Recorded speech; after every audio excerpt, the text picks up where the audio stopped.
السلام علیکم ورحمۃ اللہ وبرکاتہ نحمده ونصلی علی رسوله الکریم اما بعد فاعوذ باللہ من الشیطان الرجیم بسم اللہ الرحمن الرحیم رب اشرح لی صدری ویسر لی امری واحلل عقدۃ من لسانی یفقهوا قولی۔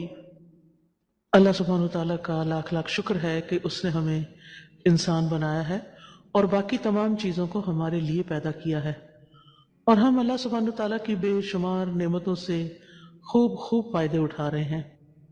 اللہ سبحانہ تعالیٰ کی یہ رحمت ہے کہ اس نے ہمیں انسان بنا کر مسلمان بھی بنایا، ہمیں اسلام دیا، ہم اس پر اللہ تعالیٰ کے شکر گزار ہیں۔ اس نے ہمیں قرآن دیا، ہم اس پر اللہ تعالیٰ کے شکر گزار ہیں۔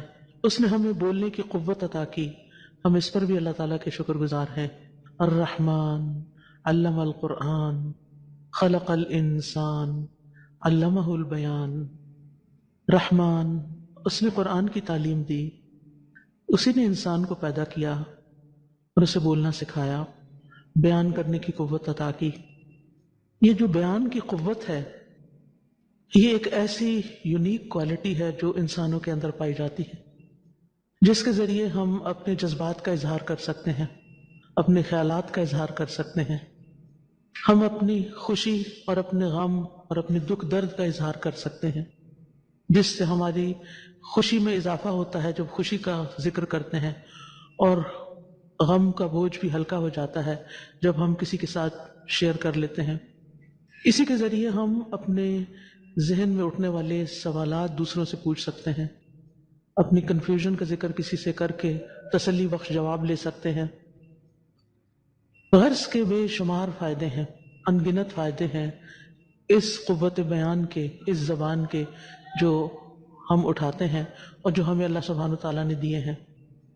لیکن اس کے ساتھ ساتھ، جیسا کہ ہر نعمت ایک آزمائش ہوتی، یہ قوت بیان یا قوت اظہار یا ہماری زبان، یہ بھی ہمارے لیے ایک بہت بڑی آزمائش کی چیز ہے۔ جہاں یہ نعمت ہے، وہاں یہ ہمارے امتحان کا ذریعہ بھی ہے، تاکہ اللہ تعالیٰ یہ دیکھیں کہ انسانوں میں سے کون ہیں جن کے عمل اچھے ہیں اور وہ جنت میں جانے کے قابل ہیں۔ اللہ تعالیٰ نے جتنی بھی چیزیں پیدا کی ہیں، ان میں جنت سب سے خوبصورت جگہ ہے، سب سے بہترین جگہ ہے، اور اس کے لیے جو مخلوق پیدا کی ہے انسان، وہ بھی تمام مخلوقات میں افضل ہے۔ اللہ تعالیٰ نے انسان کو عزت بخشی ہے، لیکن انسان کو پیدا کرنے کے بعد، جیسے ابتدا میں اللہ تعالیٰ نے آدم علیہ السلام کو جنت میں بھیجا تھا، اور پھر شیطان بھی پیچھے گیا اور اس نے انسان کو بہکایا اور پھر وہ جنت سے نکال دیے گئے، تو اصل میں تو انسان کو بنایا اسی جگہ کے لیے گیا، لیکن ساتھ پھر اس کا امتحان بھی رکھا گیا تاکہ یہ دیکھا جائے کہ کون رحمان کی بات مانتا ہے اور کون شیطان کی بات مانتا ہے، کون اللہ کو راضی کر کے آتا ہے کہ وہ جنت میں ہمیشہ کے لیے رہے، اور کون اللہ تعالیٰ کو ناراض کرنے والا ہے جو اللہ کے دشمن کی بات مانتا ہے، یعنی شیطان کی۔ تو بہرحال اس دنیا میں آ کر ہم سب کا امتحان ہو رہا ہے۔ اللہ تعالیٰ نے ہمیں پیدا کیا اور وہ آزما رہا ہے، لِيَبْلُوَكُمْ أَيُّكُمْ أَحْسَنُ عَمَلًا، کہ ہم میں سے سب سے اچھے عمل کس کے ہیں، ہمارے کام کیسے ہیں، ہم کرتے کیا ہیں۔ اور جہاں تک اعمال کا تعلق ہے، تو اعمال تین قسم کے ہوتے ہیں، ایک قلبی اعمال جو دل کے اعمال ہوتے ہیں، ایک لسانی جو زبان کے اعمال ہوتے ہیں، اور ایک جوارح کے یعنی اعضاء کے اعمال ہوتے ہیں۔ جہاں تک قلبی اعمال کا تعلق ہے، دل کے اعمال کا تعلق ہے، تو دل جیسا کہ آپ جانتے ہیں کہ خواہشات کا مرکز ہے، سوچ سمجھ کا مرکز بھی ہے۔ اب تو سائنٹسٹ نے بھی یہ بات دریافت کی ہے کہ جو نیورونز ہمارے دماغ میں ہوتے ہیں، ان میں سے ایک بڑی تعداد جو ہے وہ ہمارے دل کے اندر بھی ہوتی ہے، یعنی دماغ کے علاوہ دل بھی سوچنے سمجھنے کا کام کرتا ہے۔ قرآن مجید میں تو اس کا ذکر بہت پہلے ہی ہو گیا تھا، لَهُمْ قُلُوبٌ لَا يَفْقَهُونَ بِهَا، کہ کچھ لوگ ایسے ہیں کہ جن کے دل ہیں لیکن وہ اس سے سمجھ بوجھ کا کام نہیں لیتے، یعنی اس سے سوچتے نہیں، اس سے صحیح اور غلط کا فرق نہیں کرتے۔ تو بہرحال ہمارا دل جو ہے وہ سوچنے سمجھنے کی صلاحیت رکھتا ہے، یعنی عقل صرف دماغ میں نہیں، عقل کا ایک حصہ دل میں بھی ہے، اور اسی کی بنیاد پر پھر انسان ایمان بھی لاتا ہے. یہ دل ہی ہے جس میں ایمان ہوتا ہے. اللہ تعالیٰ مومنوں کے دلوں میں ایمان کو مزین کر دیتا ہے. یہ دل ہی ہے جس میں کفر بھی ہوتا ہے. اندر سے انسان انکار کرتا ہے اللہ کا، اس کے کتابوں کا، اس کے رسولوں کا، فرشتوں کا اور دیگر چیزوں کا جن پر ایمان لانے کے لیے کہا گیا. شرک بھی دل میں ہی ہوتا ہے. دل سے انسان اللہ سے بڑھ کے کسی اور کی چاہت میں مبتلا ہو جاتا ہے، چاہے وہ پتھر کے بت ہوں یا درخت ہوں یا ستارے ہوں، سیارے ہوں جن کی پوجا وہ کرنے لگتا ہے، یا پھر انسان جن کی شخصیت پرستی میں وہ مبتلا ہو جاتا ہے. جیسے قوم نوح ہوئی تھی. قوم نوح کا بھی تو یہی مسئلہ تھا. انہوں نے نیک لوگوں کی عزت اور احترام اور محبت ان کے دلوں میں اتنی بڑھ گئی تھی کہ جب وہ فوت ہو گئے تو انہوں نے ان کے بعد ان کی تصویریں بنا کے رکھ لی، ان کے اسٹیچوز بنا کے رکھ لیے کہ یہ ان کو دیکھ کے ہمیں اللہ تعالیٰ یاد آتا ہے. اور پھر آہستہ آہستہ اللہ تعالیٰ تو بھول گئے اور وہ لوگ انہی کی محبت میں گرفتار ہو گئے. پھر انہوں نے ان کے بت بنا لیے اور پھر ایک وقت آیا کہ انہی کو پوجنا شروع ہو گئے. اور یہاں سے قوم نوح کے اندر دنیا میں پہلی دفعہ شرک کا آغاز ہوا. تو یہ شرک بھی دل میں ہی ہوتا ہے. مومن کی شان یہ ہے کہ وہ اللہ کی محبت میں سب سے زیادہ شدید ہوتا ہے. والذین آمنوا اشد حبا للہ، اور سب سے زیادہ اس کے دل میں خشیت بھی اللہ ہی کی ہوتی ہے. تو یہ دل ہے جس میں اللہ کی محبت ہوتی ہے. یہ دل ہے جس میں اللہ کا ڈر بھی ہوتا ہے. یہ دل ہے جس میں اللہ کا تقوی بھی ہوتا ہے. یہ دل ہے جس میں نفاق بھی ہوتا ہے. یہ دل ہے جس میں اخلاص بھی ہوتا ہے. یہ دل ہے جس میں توکل بھی ہوتا ہے. تو یہ دل بہت سی امانتیں سنبھالے ہوئے ہوتا ہے. یہ دل ہی ہے جس میں انسان کسی کے بارے میں اچھا یا برا گمان رکھتا ہے، کسی سے محبت یا نفرت کرتا ہے. تو ہمارا دل بہت سے کام کر رہا ہوتا ہے.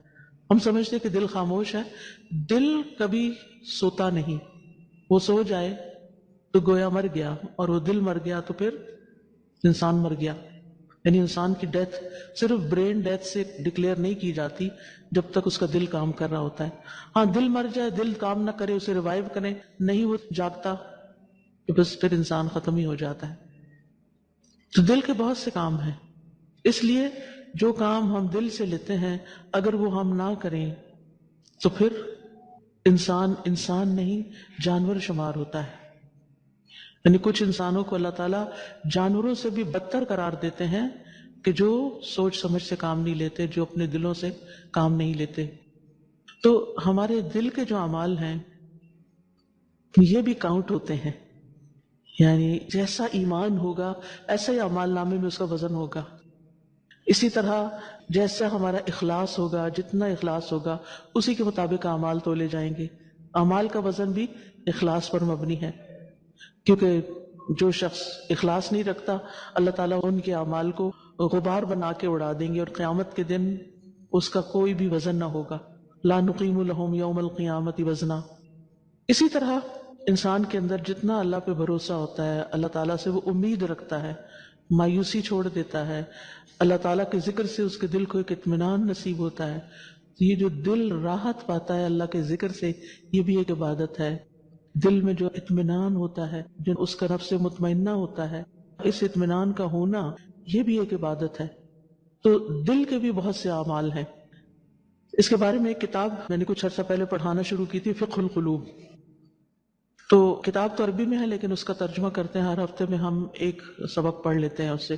تو اس کتاب میں اگر آپ لوگ بھی انٹرسٹڈ ہوں تو آن لائن اس کے اسباق موجود ہیں فقہ القلوب کے.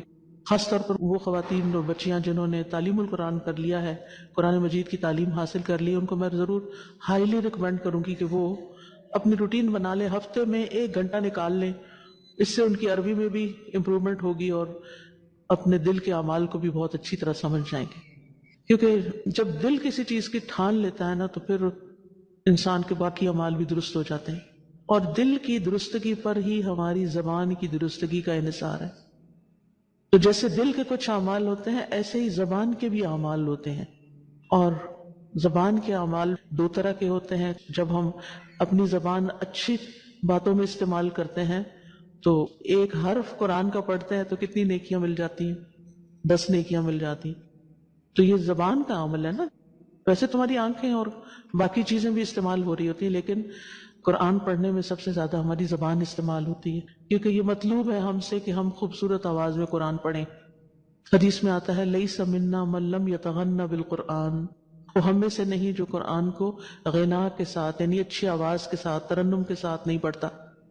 اس کی ہمیں کوشش کرنی چاہیے، یعنی کچھ نہ کچھ حصہ ہم اچھی طرح اونچی آواز میں اچھی آواز کے ساتھ اسے پڑھیں. تو یہ سارا عبادت ہے. اسی طرح ہم اللہ سبحانہ وتعالیٰ کا جتنا بھی ذکر کرتے ہیں چاہے خاموشی سے کرتے ہیں لیکن زبان تو ہلتی ہے نا. پھر اسی طرح ہم اللہ تعالیٰ کی باتیں کرتے ہیں، تعلیم دیتے ہیں، یہ ساری زبان کی عبادتیں. اگرچہ باقی اعضاء بھی اس میں شامل ہو جاتے ہیں کسی نہ کسی طور پر، لیکن بنیادی طور پر یہ زبان کی عبادت ہے.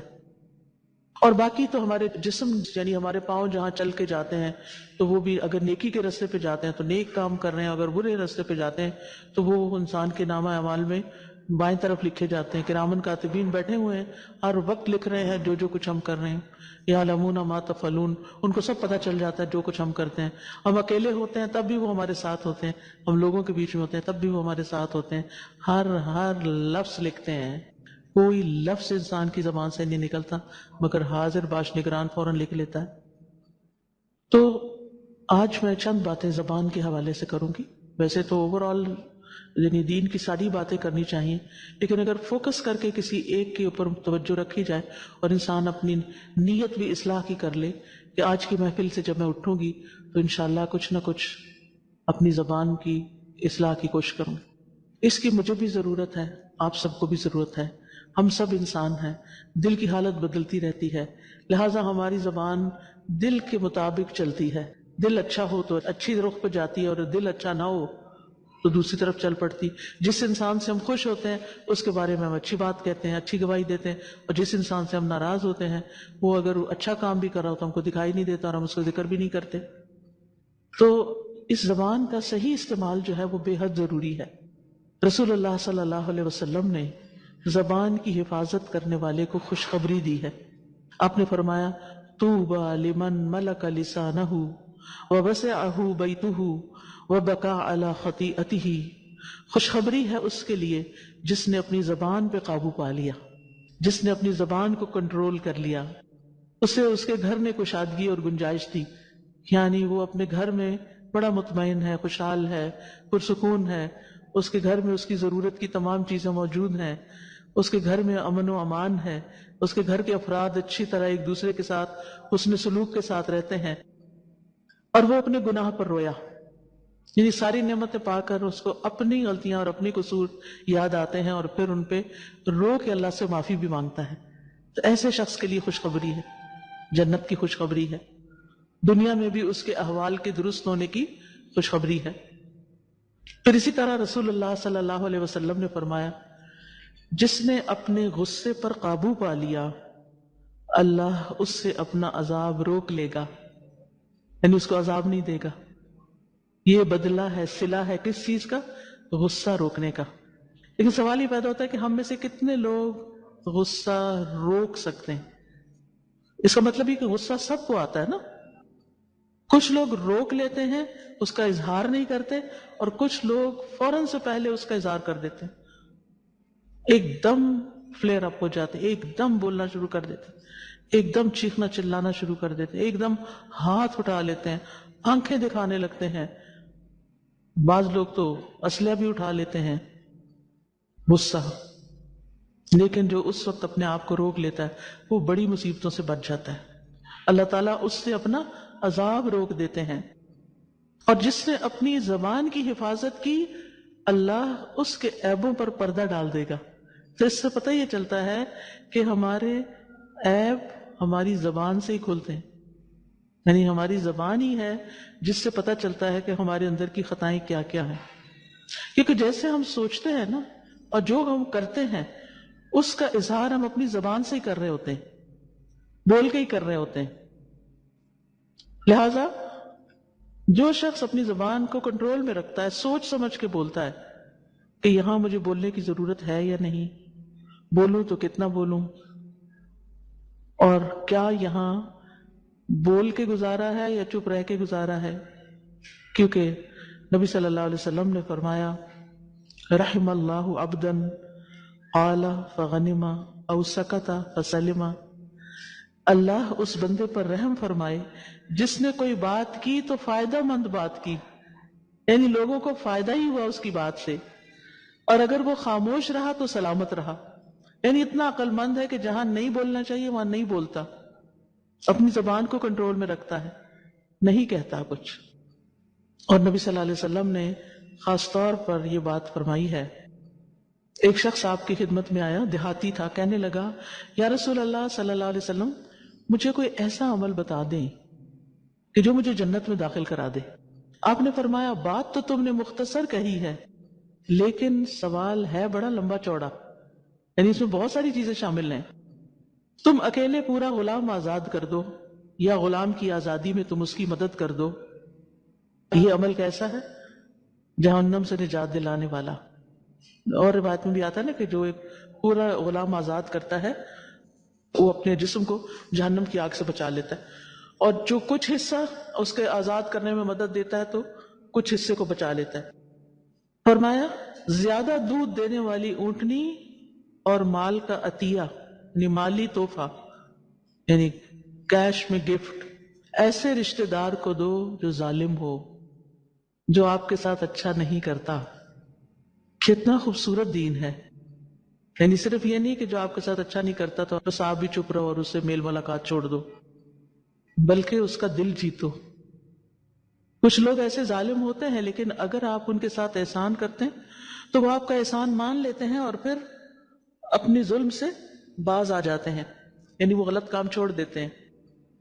اب آپ دیکھیں کہ جو ہمارے ساتھ اچھا کرے اس کو تو دیکھ کے ہم خوش ہوتے ہیں، بلکہ جب کچھ دینے کا سوچتے ہیں تو وہی لوگ یاد آتے ہیں جن کا ہم پر کوئی احسان ہوتا ہے کہ ان کو کچھ دیں، جیسے رشتہ داروں میں سے بھی۔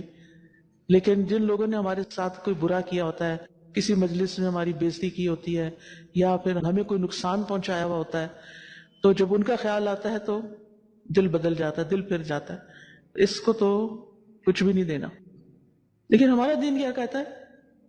زیادہ دودھ دینے والی اونٹنی، یعنی اگر تمہارے پاس کئی اونٹنیاں ہیں اور ان میں سے جو سب سے اچھی ہے، جس کا سب سے زیادہ دودھ نکلتا ہے، آج کل تو گائے وغیرہ ہمارے یہاں ہوتی، وہ دے دو رشتہ دار کو جو تمہارے ساتھ اچھا نہیں کرتا۔ یہ چیز اس کو کتنا حیران کر دے گی، اچھا اس کو کتنا شرمندہ کر دے گی، اس کو بھی سوچنے پہ مجبور کر دے گی کہ میں نے تو اس شخص کے ساتھ ایسا اور ایسا سلوک کیا اور یہ میرے ساتھ ایسا سلوک کر رہا ہے۔ اس طرح انسان آئندہ کے لیے اس کے ظلم سے بھی بچ جاتا ہے۔ پھر مال کا عطیہ، اگر تم میں اس کی طاقت نہ ہو تو بھوکے کو کھانا کھلا دو، بھوکے کو کھانا کھلا دو۔ بھوکے تو گھر میں بھی ہوتے ہیں، اپنے ہی بچے، اپنا ہی شوہر باہر سے کام کاج کر کے تھک کے بھوکا آتا ہے، اور اگر لیٹ آئے تو پھر ہم کہتے ہیں خود ہی نکال لو کھانا، اتنا لیٹ کیوں آتے ہیں، ہم کچن سمیٹ چکے ہیں، بس ہماری بس ہے اب۔ اس بیچارے کو سمجھ نہیں آتی کیا نکالوں، کیا کھاؤں اور کیا نہ کھاؤں۔ تو ایسے وقت میں، ویسے عام روٹین میں تو ہم کھلاتے رہتے ہیں، لیکن ایسے وقت میں جب بڑا ہی مشکل لگ رہا ہو اس وقت کسی کی بھوک کا خیال کر لینا۔ بعض اوقات ایسا ہوتا ہے نا کہ آپ نے کھا لیا، سب کچھ کر لیا، سمیٹ لیتے ہیں، کوئی مہمان آ گئے یا کوئی شخص ایسا آ گیا کہ جو مسافر ہے یا دور سے آئے، اب اس کو کھانا کھلانا پڑ گیا، تو وہ مشکل وقت لگتا ہے نا۔ اس وقت کیا چیز آپ کو موٹیویٹ کرے گی کہ یہ جنت میں لے جانے والا کام ہے، لہذا آپ اپنی ساری تھکاوٹ بھول کے اٹھ کے کھڑے ہو جائیں گے خوشی خوشی۔ پھر اسی طرح پیاسے کو پانی پلا دو، نیکی کا حکم دو، برائی سے روکو۔ اگر یہ بھی نہ کر سکو تو اپنی زبان کو خیر کے علاوہ بند کر کے رکھو، یعنی اگر تم سے کوئی کام نہیں ہوتا تو پھر کیا کرو، اپنی زبان کو خیر کے علاوہ ہر چیز سے روک کے رکھو۔ بولو تو صرف خیر کی بات بولو، اچھی بات بولو۔ اس سے یہ پتہ چلتا ہے کہ ہر موقع پر بولنا ضروری نہیں ہوتا۔ مثلا کسی مجلس میں آپ لوگ سب باتیں کر رہے ہیں، آپ ان کی باتیں سن رہے ہیں، اور اس وقت آپ کو یہ خیال آتا ہے کہ ان کے علاوہ میرے پاس ایک ایسی تجویز ہے جس سے زیادہ بڑا فائدہ ہو سکتا ہے، اس وقت آپ کو بولنا چاہیے۔ ورنہ اگر وہی بات کوئی اور کر چکا ہے تو کافی ہے، دوبارہ بولنے کی ضرورت نہیں ہے، کیونکہ اس میں بھی وقت ضائع ہوتا ہے نا۔ پھر اس میں آپ دیکھیے کہ رسول اللہ صلی اللہ علیہ وسلم سے ایک آدمی نے پوچھا مجھے اسلام کے حوالے سے کوئی ایسی بات بتا دیجئے کہ مجھے آپ کے بعد کسی سے کچھ پوچھنے کی ضرورت نہ رہے۔ آپ نے فرمایا کہو میں اللہ پر ایمان لایا، پھر اس پر ثابت قدم رہو۔ اس نے کہا میں کس چیز سے بچوں، کیا نہ کروں، کیونکہ ہمارے دین کے دو حصے ہیں، ایک میں ہمیں کچھ کرنے کو کہا جاتا ہے اور ایک میں ہمیں کچھ چیزوں سے رکنے کو کہا جاتا ہے۔ کچھ ڈوز ہیں، کچھ ڈونٹس ہیں۔ خالی ڈوز کرنے سے بات نہیں بنتی جب تک ڈونٹس میں ہم ان کو کنسیڈر نہ کریں اور ان سے رکے نہیں۔ مثلا آپ نماز بھی پڑھ لیتے ہیں، آپ صدقہ خیرات بھی کر لیتے ہیں، آپ اچھے اچھے کام بھی کر لیتے ہیں، لیکن ساتھ غیبت جاری رکھتے ہیں۔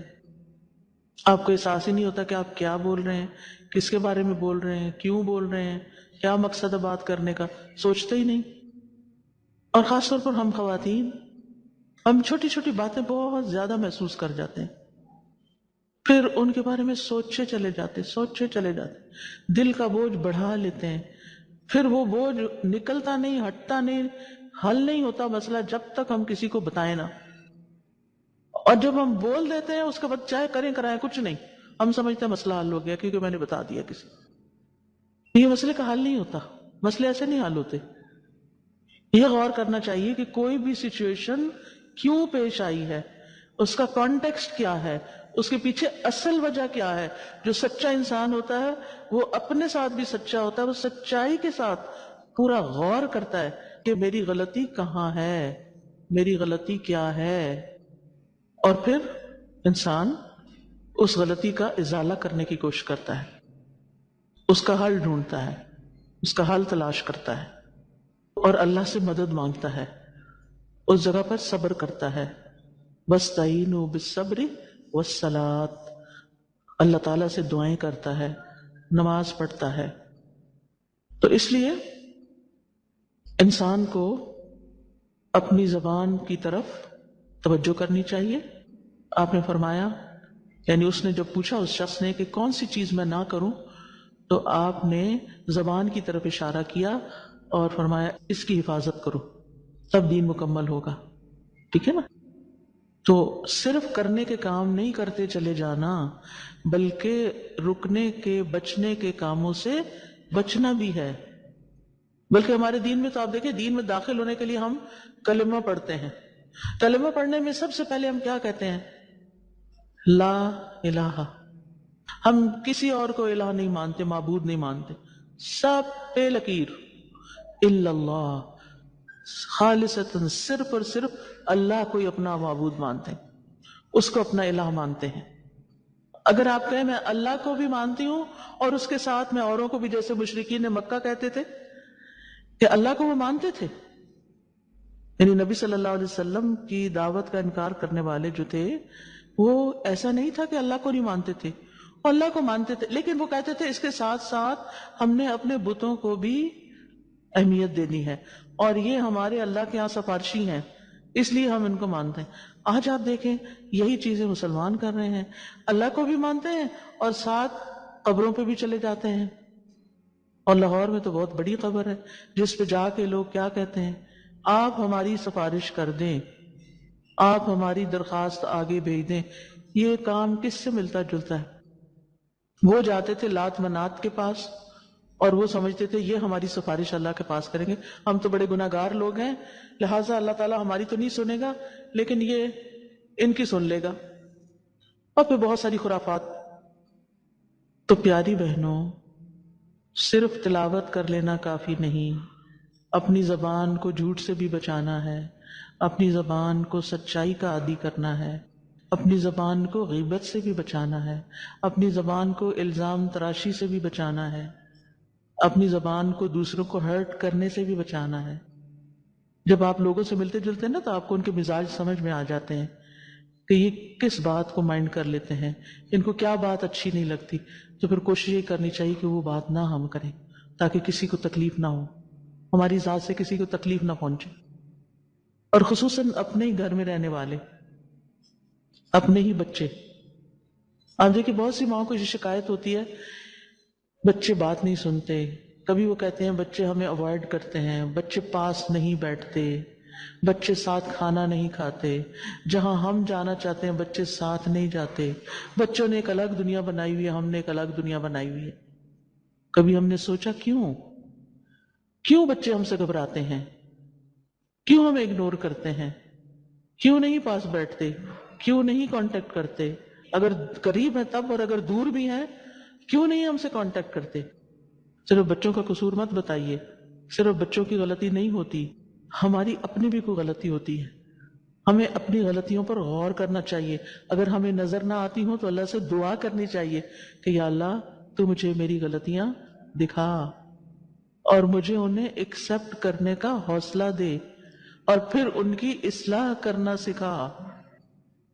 تو اس لیے بڑا ضروری ہے کہ ہم اپنی غلطیوں کو محسوس کریں اور پھر ان کی اصلاح کریں۔ اب آپ دیکھیے کہ بات ہو رہی تھی زبان کی، کہ سب سے زیادہ غلطیاں زبان سے ہوتی ہیں۔ ہم مسلمان ہوتے ہوئے بھی پرواہ نہیں کرتے کہ ہم اللہ تعالیٰ کے بارے میں کیا کہہ رہے ہیں۔ کچھ لوگ بڑے آرام سے بیٹھ کے اللہ تعالیٰ کے بارے میں ایسی بات کہہ دیتے ہیں، انسان دنگ رہ جاتا ہے کہ ذرا بھی ادب نہیں ہے ان کے اندر، اللہ کا مقام ہی نہیں پہچانتے۔ وما قدر اللہ حق قدرہ، اللہ کی قدر ہی نہیں کرتے یہ۔ مثلا اس کی مثال دیتی ہوں میں کہ نعوذ باللہ اللہ نے ہمارے ساتھ ہی ایسا کیوں کیا؟ اگر کوئی فوت ہو جاتا ہے یا کوئی نقصان ہو جاتا ہے، کبھی کہتے ہیں میں نے اللہ کا کیا بگاڑا تھا، کبھی اور اسی طرح کی کچھ باتیں۔ تو کیا کسی کو بھی یہ بات جچتی ہے کہ وہ اللہ تعالیٰ کے بارے میں ایسی بات کہے؟ پھر اسی طرح کچھ لوگ رسول اللہ صلی اللہ علیہ وسلم کے بارے میں ایسی باتیں کہہ دیتے ہیں جو ان کو نہیں کہنی چاہیے۔ کبھی ان کی کچھ چیزوں پر دوسروں کی دیکھا دیکھی اعتراض شروع کر دیتے ہیں، آپ کی شادیوں پر اعتراض، یا آپ کے بعض جو جنگیں تھیں ان پر اعتراض، اور دل میں برے گمان لے آتے ہیں جس کا ہمیں کوئی حق نہیں۔ جو اللہ کا محبوب ہو، ہمارا اس کے ساتھ کیا معاملہ ہونا چاہیے؟ ہمیں بھی اس سے محبت کرنی چاہیے، نہ کہ اس کے بارے میں زبان سے بے جا باتیں۔ اسی طرح بعض اوقات ہم اپنے والدین اور اپنے اور محسنین کے بارے میں غلط باتیں شروع کر دیتے ہیں۔ تو ہمیں جو بھی کہنا ہے، جو بھی کرنا ہے، اس کے بارے میں سوچ سمجھ کر ہی آگے بڑھنا ہے۔ عبداللہ بن مسعود کہتے ہیں کہ مجھے اس ذات کی قسم جس کے علاوہ اور کوئی معبود نہیں، روئے زمین پر زبان سے زیادہ لمبی قید و بند کی محتاج اور کوئی چیز نہیں، یعنی سب سے زیادہ جس کو قید خانے میں بند کر دینا چاہیے وہ زبان ہے۔ اور اگر دیکھا جائے تو یہ جو اللہ تعالیٰ نے 32 دانت دیے ہیں نا، یہ سارے گارڈز ہیں، ان کو بند کر دیں تو زبان نہیں ہل سکتی۔ پھر بند کریں منہ اور بولنے کی کوشش کریں دانت بند کر کے، کوئی ایک بات ہی کہے بھلا، نہیں کہہ سکتے۔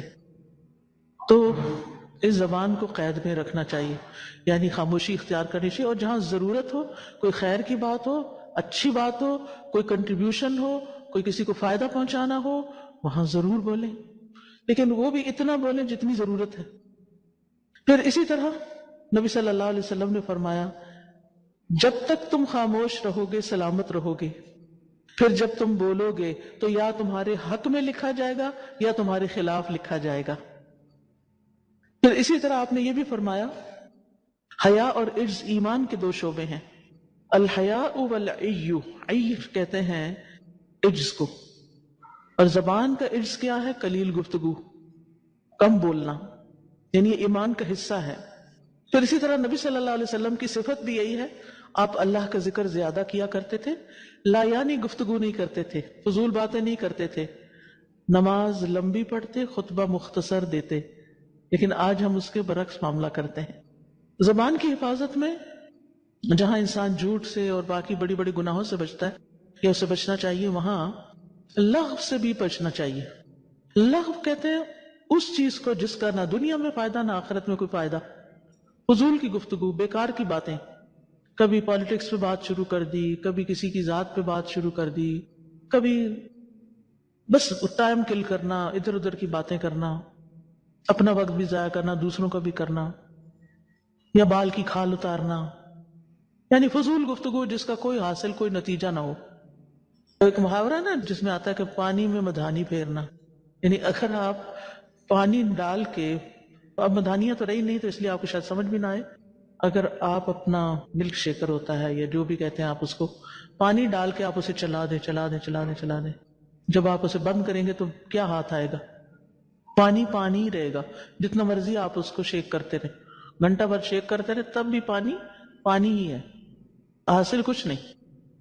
تو کچھ باتیں اسی طرح کی ہوتی ہیں، آپ گھنٹہ بھر بھی ان پہ بحث کرتے رہیں تو نتیجہ آخر میں ہاتھ میں کچھ بھی نہیں آتا، آپ تشنا کے تشنا ہی اٹھتے ہیں۔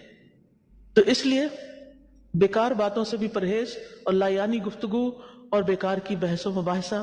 اور اگر آپ دیکھیں کہ آپ کسی انسان کے پاس بیٹھے ہوئے ہیں اور کوئی کام کی بات نہیں ہو رہی، صرف ادھر ادھر کی باتیں ہو رہی ہیں اور ان کا کوئی مقصد ہی نہیں ہے کرنے کا، تو اس سے بھی اجتناب کریں۔ قرآن مجید میں آتا ہے وَإِذَا سَمِعُوا اللَّغْوَ أَعْرَضُوا عَنْهُ، جب وہ لغو بات سنتے ہیں اہل ایمان تو اس سے کنارہ کشی کرتے ہیں، اعراض برتتے ہیں، اس میں دلچسپی نہیں لیتے۔ پھر اسی طرح مومنوں کی صفت، کامیاب مومنوں کی صفت قرآن مجید میں بتائی گئی، قد افلح المؤمنون الذین هم فی صلاتهم خاشعون والذین هم عن اللغو معرضون، یقیناً کامیاب ہو گئے مومن وہ جو اپنی نماز میں عاجزی کرنے والے ہیں، وہ جو لغو سے منہ موڑنے والے ہیں۔ رسول اللہ صلی اللہ علیہ وسلم نے فرمایا ایک نماز کے بعد دوسری نماز کے درمیان، ان دو نمازوں کے بیچ میں، جیسے آپ نے عصر پڑھی اور اب مغرب پڑھیں گے، ان کے بیچ میں اگر لغو بات نہیں کریں گے تو آپ کا اندراج علیین میں ہو جائے گا، آپ علیین میں لکھے جائیں گے، یعنی جہاں اعلیٰ درجے کے لوگ ہیں جو اللہ کے محبوب مقرب بندے ہیں۔ پھر اسی طرح بہت زیادہ کھانے پینے اور ان چیزوں کی بھی باتیں نہیں کرنی چاہیے جو ہمارے روزمرہ کے روٹین ہے۔ تو کچھ لوگ بس ایسی کہانی سناتے رہتے ہیں، آج صبح اٹھے تو پھر یہ خریدا، تو پھر یہ پکایا، تو پھر یہ کھلایا، تو پھر یہ سنبھالا، تو پھر کیا ہوا، پھر ختم ہو گیا، سب کام بھی ختم ہو گئے، اب ان باتوں کو چھیڑنے کی کیا ضرورت ہے۔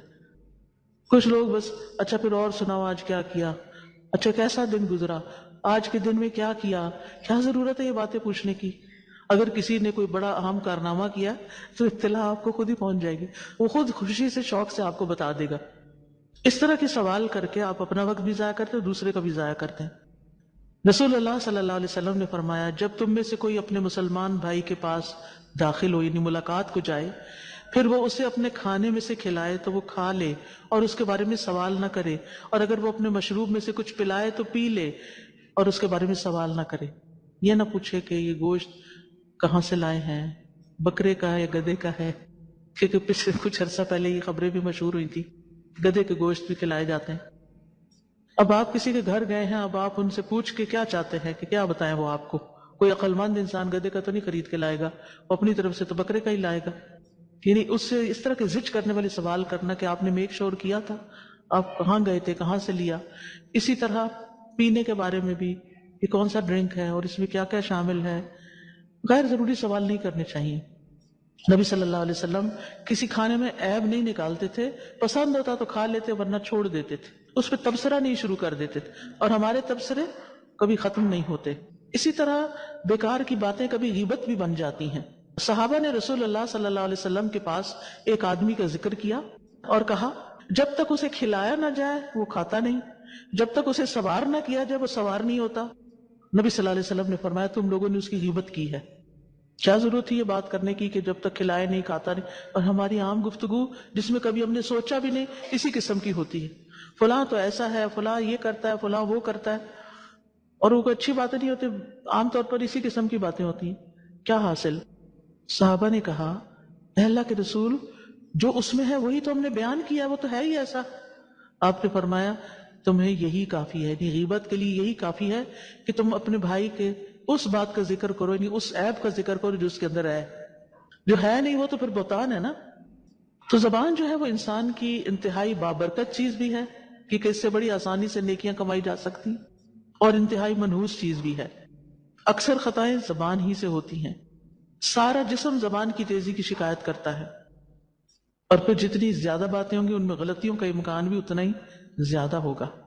جب لوگ جاتے ہیں نا دوسرے ملکوں کا سفر کرتے ہیں، امیگریشن پار کرنی ہوتی ہے، بعض اوقات امیگریشن آفیسر سوال کرتا ہے تو بڑی انسٹرکشن دے کے بھیجتے ہیں بچوں کو جو باہر پڑھنے جاتے ہیں، یا جو کہتے ہیں زیادہ بات نہ کرنا، وہ جتنا پوچھے اتنا ہی بولنا، اس سے زیادہ نہیں، وہ ورنہ اور سوال کریں گے۔ تو امیگریشن آفیسر سے تو ہمیں بہت ڈر لگتا ہے کہ کہیں وہ ہمیں ریجیکٹ نہ کر دے اور واپس نہ بھیج دے۔ کرامن کاتبین سے ہم کبھی بھی نہیں ڈرے کہ وہ کس طرف لکھ رہے ہیں ہماری باتیں، کیا کر رہے ہیں۔ اور ویسے بھی زیادہ باتیں کرنا نفاق کی علامت ہے، بہت بولنا نفاق کی علامت ہے، نہیں کہیں چپ بیٹھنا ہی نہیں، ہر وقت کچھ نہ کچھ کہتے ہی چلے جانا، کہتے ہی چلے جانا۔ رسول اللہ صلی اللہ علیہ وسلم نے فرمایا البذاء والبیان شعبتان من النفاق، فحش گوئی اور زیادہ باتیں کرنا نفاق کے دو شعبے ہیں۔ بہت زبان آور شخص جو ہے، ہر وقت بولنے والا، اللہ تعالیٰ کو ناپسند ہے۔ حدیث میں آتا ہے رسول اللہ صلی اللہ علیہ وسلم نے فرمایا اللہ عز و جل ایسے آدمی سے غصے ہوتا ہے جو بہت باتیں بنائے، اپنی زبان کو ایسے چلائے جیسے گائے اپنی زبان چلاتی ہے جگالی کرتے ہوئے۔ پھر اسی طرح تکلف سے بھی باتیں نہیں کرنی چاہیے، بنا بنا کے بھی، اور نیچرل انداز میں بولنا چاہیے۔ رسول اللہ صلی اللہ علیہ وسلم نے فرمایا ان قریب میری امت میں ایسے لوگ ہوں گے جو طرح طرح کے کھانے، رنگ برنگے مشروب طلب کریں گے، طرح طرح کے کپڑے پہنیں گے اور گفتگو میں بے احتیاطی کریں گے، بولتے ہوئے احتیاط نہیں کریں گے، طرح طرح کی سواریوں پہ سوار ہوں گے، وہ میری امت کے بدترین لوگ ہوں گے۔ یعنی ان کی ساری دلچسپیاں، سارا مال، ساری محنت، ذہانت، ایفرٹ بس کھانے پینے، کپڑوں، گاڑیوں اور ان چیزوں کے گرد ہی گھوم رہی ہوں گی۔ زندگی اللہ نے صرف اس چیز کے لیے نہیں دی کہ ہم دنیا کو جنت بنانے کی فکر میں لگے رہیں اور اسی کی کوشش کریں، بلکہ زندگی اللہ نے آخرت بنانے کے لیے دی ہے۔ یہاں تک کہ امتحان کے لیے ٹھہرے ہوئے ہیں، آگے جانا ہے اور جو جانا یقینی ہے، لہٰذا اپنی زبان سے بھی اللہ کا ذکر کریں، خیر کی بات کریں، دوسروں کی بھلائی کی بات کریں، اپنے اعمال کو بھی بہتر کریں، اپنا وقت بچا کے 2 نفلی نماز میں ایکسٹرا پڑھ لیا کریں، اور اسی طرح وہ باتیں سوچا کریں، ان کاموں کے لیے دوڑ دھوپ کیا کریں جس میں کسی کا کوئی نفع ہو، کسی کا کوئی فائدہ ہو، کسی کے ساتھ کوئی خیر ہو، تاکہ اللہ سبحانہ وتعالیٰ اس کے بدلے میں ہمارے ساتھ بھلائی کا ارادہ فرمائے۔ اور بعض اوقات آپ دیکھیں کہ لغو باتیں جنت میں داخلے میں رکاوٹ بنتی ہیں، کوئی ایک فضول بات اعمال برباد کر دیتی ہے، کسی کو زبان سے اذیت دینا جو ہے وہ جہنمی ہونے کی علامت ہے۔ رسول اللہ صلی اللہ علیہ وسلم کے سامنے ایک عورت کا ذکر کیا گیا کہ وہ بڑی کثرت سے نمازیں پڑھتی ہے، روزے رکھتی ہے، بہت صدقہ کرنے میں مشہور ہے، لیکن وہ اپنی زبان سے پڑوسیوں کو ستاتی ہے۔ آپ نے فرمایا وہ جہنمی ہے۔ یہ چھوٹی سی بات نہیں، نماز، روزہ، صدقہ، سب کچھ نیکیوں میں بہت آگے، لیکن زبان سے دوسروں کو ستاتی ہے۔ آپ نے فرمایا وہ جہنمی ہے۔ دوسروں کو زبان سے تکلیف دینا، ہرٹ کرنا، کچھ نہ کچھ چبھتے جملے سناتے رہنا، کوئی تان و تشنیع کرتے رہنا، کوئی اگلی پچھلی یاد کراتے رہنا، یہ کوئی اچھی بات نہیں ہے۔ چاہے سامنے والا حیثیت میں ہم سے کم ہو، چاہے وہ ہمارا ملازم ہی ہو، یا کوئی ایسا ہو کہ جس کے بیچارے کی کوئی اتنی سخت نہیں کہ پلٹ کے ہمیں جواب دے سکے، کیونکہ جن لوگوں کا ہمیں ڈر ہوتا ہے نا یہ ہمیں واپس اٹیک کریں گے، ان کے ساتھ ہم احتیاط برتتے ہیں۔ بعض بچیاں شادی ہو کے آتی ہیں، ان کی اتنی بے عزتی کی جاتی ہے، چھوٹی چھوٹی بات پر ان کو ذلیل کر کے رکھ دیا جاتا ہے، ڈر ٹوٹ جاتے ہیں، اور وہ کرنے والے اپنے ہی لوگ ہوتے ہیں، بعض اوقات اپنے رشتہ دار ہوتے ہیں۔ نہیں، ایک آنے والی نئی بچی سے ہم کیا ایکسپیکٹ کر سکتے ہیں؟ وہ کتنے کچھ بوجھ اٹھا سکتی، ہم اسے اپنی جگہ اپنے مقابلے پہ رکھ کے دیکھتے ہیں۔ وہ تو ابھی نئی بچی آئی ہے، اس کو تو بہت کچھ سیکھنا ہے، ایڈجسٹ کرنا ہے۔ اپنا ماضی یاد کر لیا کریں، کیونکہ مومن تو وہی ہوتا ہے نا جو دوسرے کے لیے وہی چاہے جو اپنے لیے چاہتا ہے۔ پھر اسی طرح غیبت اور چغل خوری جو ہے یہ قبر کے عذاب کا ذریعہ بھی بنتی ہے۔ پھر بال کی کھال اتارنے والے، بہت مین میخ نکالنے والے، نکتہ چینیاں کرنے والے، یہ سب ان کے لیے فرمایا ہلک المتنطعون، یہ ہلاکت میں پڑ گئے۔ اور کچھ چیزیں تو ہیں ہی حرام، جیسے غیبت، چغلی، عیب جوئی، تانا زنی، دوسروں کو بے عزت کرنا، لڑائی جھگڑا، بحث مباحثہ، بہتان تراشی، فحش گفتگو، بے حیائی کی باتیں، فحش شاعری، ان سے بچنا ہے۔ اور کرنا کیا ہے؟ کثرت سے اللہ کا ذکر کرنا ہے، قرآن کی تلاوت کرنی ہے، لوگوں کو فائدہ پہنچانے والی بات کرنی ہے، جس میں کسی کی کوئی زندگی بنے، کسی کو کوئی ڈائریکشن ملے، جس سے ہم کسی کا دل خوش کریں۔ لیکن دل خوش کرتے کرتے جھوٹ نہیں بولنا، کیونکہ مذاق میں بھی جھوٹ بولنے کی ممانعت ہے۔ پھر اسی طرح بچوں کو خوش کرنے کے لیے پیار سے بولنا، پھر ان کی تعریف کرنا، ان کے لباس کی تعریف کرنا، ان کو دعا دینا، پھر لوگوں کی دلجوئی کرنا، ان کو انکریج کرنا، پھر لوگوں کو پیار سے بلانا، عزت سے بلانا۔ تو جو شخص اس طرح اپنی زبان اچھے کاموں میں استعمال کرتا ہے، اللہ سبحانہ وتعالیٰ اس کو دنیا میں بھی اس کا پھل دیتا ہے۔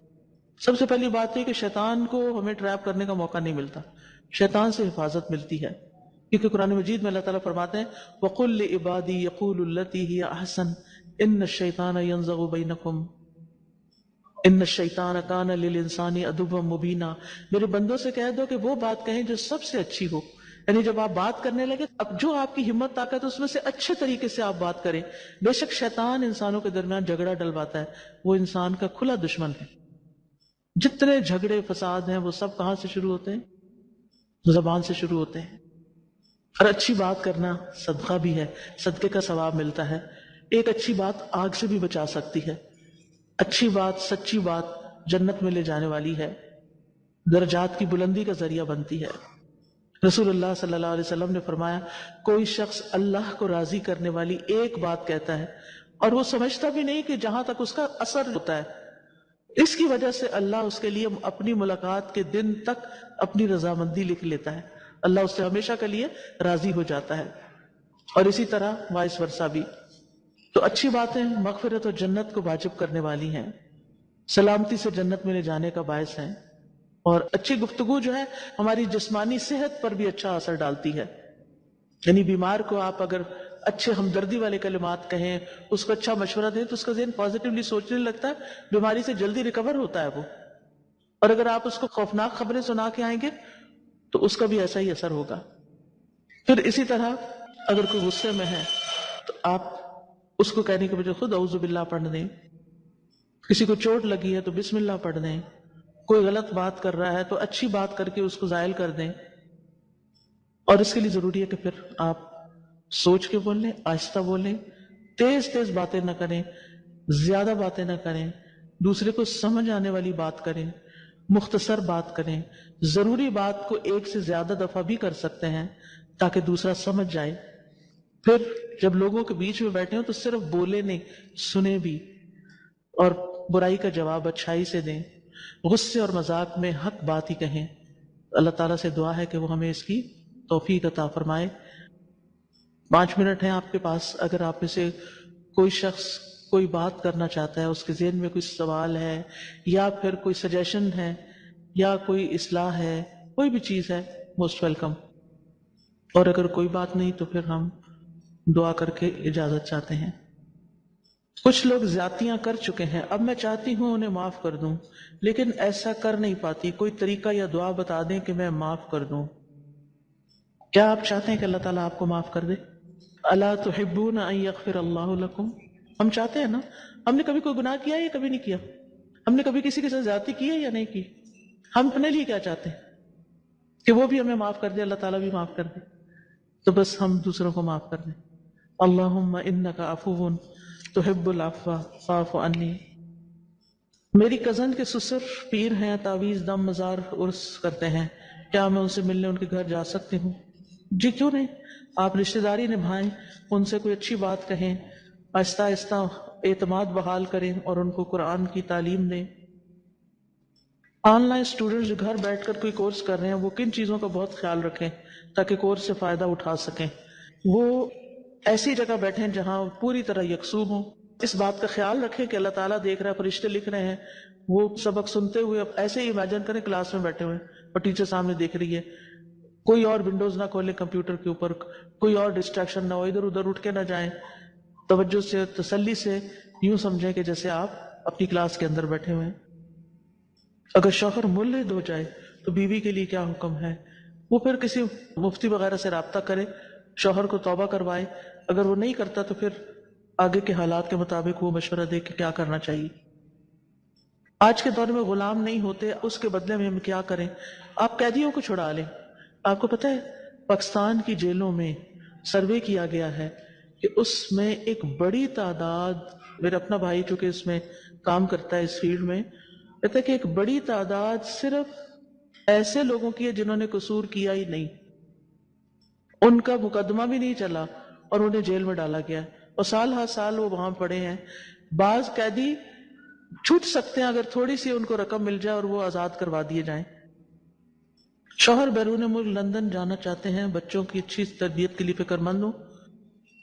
جی واقعی فکر مندی کی بات ہے، کیونکہ اکثریت ایسے بچوں کی وہاں ان کا اسلام پہ قائم رہنا بڑا ہی مشکل ہو جاتا ہے۔ بچوں کی اسلامی تربیت کیسے کریں، اس پہ میرے کافی سارے لیکچرز ہیں، ہم اور ہمارے بچے کے نام سے سیریز ہیں، اس کے علاوہ تربیت اولاد پیرنٹنگ پہ بہت سے لیکچرز ہیں، آپ ان کو سن سکتی ہیں۔ فرحتہاشمی.com پہ چلی جائیں، یا قرآن فار آل ایپ ہے، یا لرن قرآن ہے ایک اور، اس میں آپ سن سکتے ہیں۔ ٹھیک ہے، اب ہمارا ٹائم چونکہ مکمل ہو چکا ہے، اس لیے اجازت چاہتی ہوں۔ اللہ تعالیٰ آپ کو خوش رکھے، جو کچھ ہم نے سنا ہے پڑھا ہے، اللہ تعالیٰ ہمیں اس پر عمل کی توفیق عطا فرمائے، ہماری زبان کی اصلاح فرما دے اور ہم سے راضی ہو جائے۔ آپ سب جو آئے ہیں، اللہ تعالیٰ آپ کا آنا قبول کرے، اللہ سبحانہ وتعالیٰ آپ کو اس مجلس سے فائدہ پہنچائے، اللہ ہمارے عمل میں تبدیلی پیدا کر دے، اللہ ہمیں ہر طرح کی خیر نصیب کرے اور ہر طرح کے شر سے بچا کے رکھے، اللہ ہمارے بچوں کی حفاظت کرے، ان کے ایمان کی حفاظت کرے، اللہ ہمارے بچوں کو ہمارے لیے صدقہ جاریہ بنا دے، ہمیں اپنے والدین کا فرما بردار بنا دے، ہمیں قرآن و سنت کو مضبوط تھامنے کی توفیق عطا فرمائے۔ ربنا تقبل منا انك انت السميع العليم وتب علينا انك انت التواب الرحيم وصلى الله تعالى على خير خلقه محمد وعلى آله واصحابه واهل بيته اجمعين برحمتك يا ارحم الراحمين۔ جس ٹیم نے سارا کچھ ارینج کیا ہے، اللہ تعالیٰ ان سب کو بہترین جزائے خیر عطا کرے۔ بارک اللہ فیکم۔ السلام علیکم ورحمۃ اللہ وبرکاتہ۔